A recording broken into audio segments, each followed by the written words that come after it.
we've just come out of the Liam Hodges Spring Summer 20. I'm joined by the lovely CommuneEAST Leanne Elliott Young. Hello. So really excited to talk about Liam. We haven't done a Liam review in a wee while, but I think it's quite a good one to keep bringing back because he was kind of the OG of this kind of youth generation of really amazing streetwear sportswear. I keep saying those phrases even though I know they're totally redundant at this point, but amazing collaborations. He's always bringing out the big guns with Fila and Ellesse was back this season for the second time, I believe.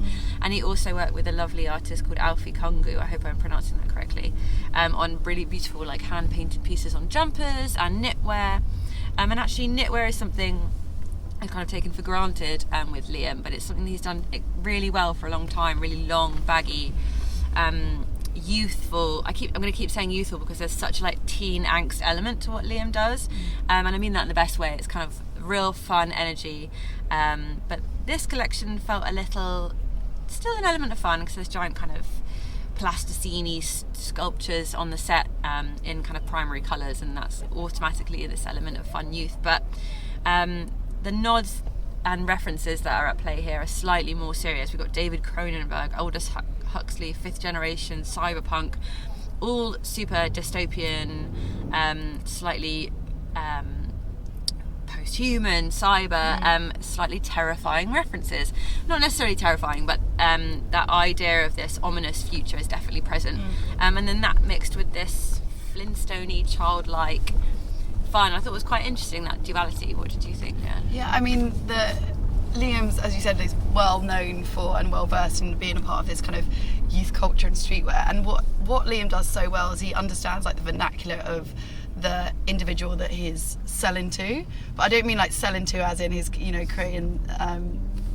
I mean it in the best possible way, as in he understands his consumer and he works with his consumer. He's like built a really strong community, and I feel like this is the trajectory point where he's understands that worth and understands that there are pinnacle decisions that we all are playing a part of, like within the industry, and we are living in this kind of dystopian future because we're all a little bit fucked. Yeah. So he's kind of like, I feel like he's kind of just holding that up, whereas before there was like lots of fun and regalia, and it's about the kind of burnout, and we saw the Las Vegas, and the kind of like, even when he had the whole cowboy moment, it was like the burn, perished skin, and it was like fun and joyous and nihilistic, and this is, I think, a talking point around the seriousness of the nihilism.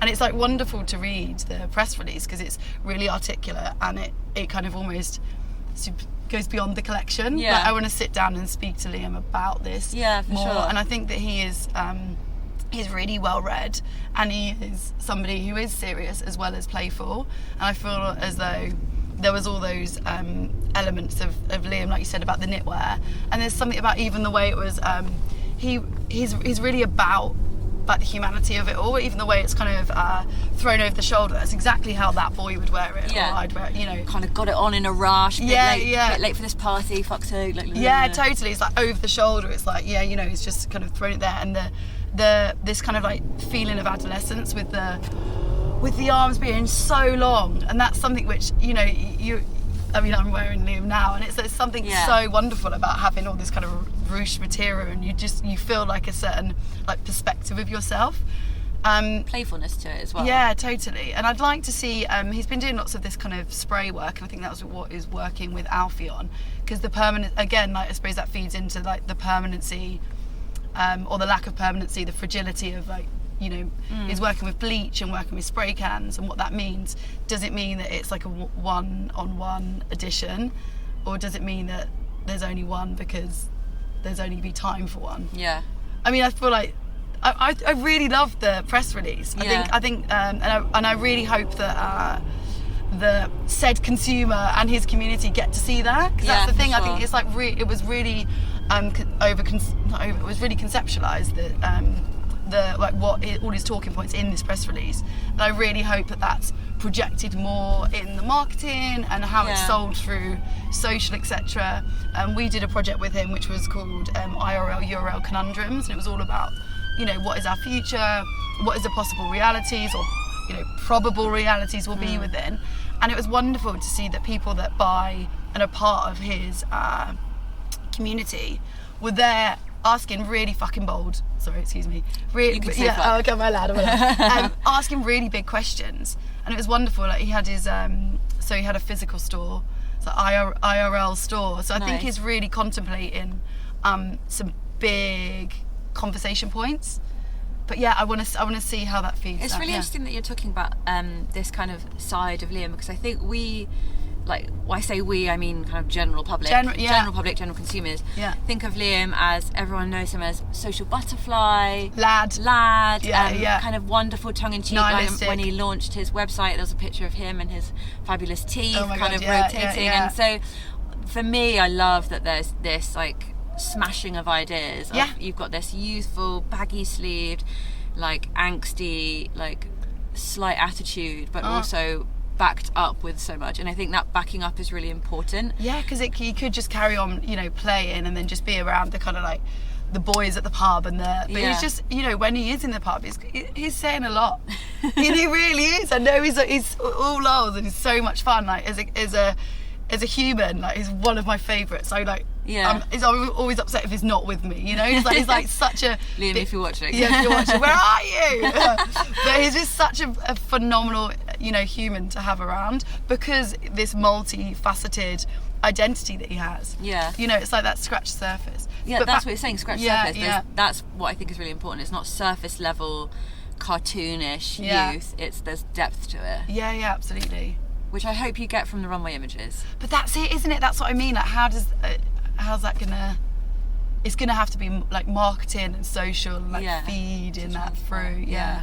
I maybe want to talk a little bit about kind of fabrication of the clothes, because I know there's a lot of knit. There was some really amazing knitwear, but I'm really interested in there's bringing these kind of cut out trackies. Yeah, they were modular, weren't they? I felt like they were so many different layers, and I really want to know if they kind of click into each other or if they can take apart. Yeah, exactly the same. Because that to me feels quite new for Liam. Totally, like the fact that, because he's always kind of put things together and showed you. I mean, I'm wearing something now. You can see that, you know, this is a seam allowance. Yeah.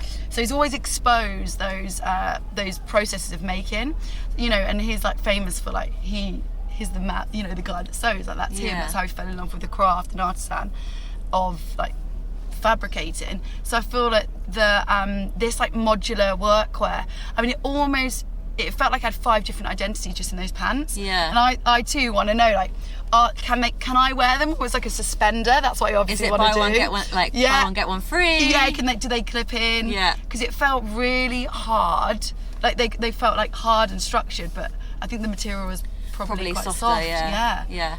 So I think that was really interesting. I also love that he, as you were saying when we first started talking about the way he does know that consumer.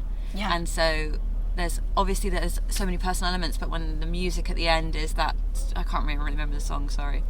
What is the song? I can't remember. Sing it. Is it You're Not Alone? I'm not going to sing it. Not alone. Leanne's going to sing it. But it's like a cult classic, and so you're instantly getting all these. Very embarrassed. That's immortalised on YouTube. That's a cult classic, and so you're immediately like pulling in all these different age ranges, and I just think there's a real strength in that. Yeah. One thing I have to do a slight negative is I'm not that keen on the Ellesse trainers. Yeah.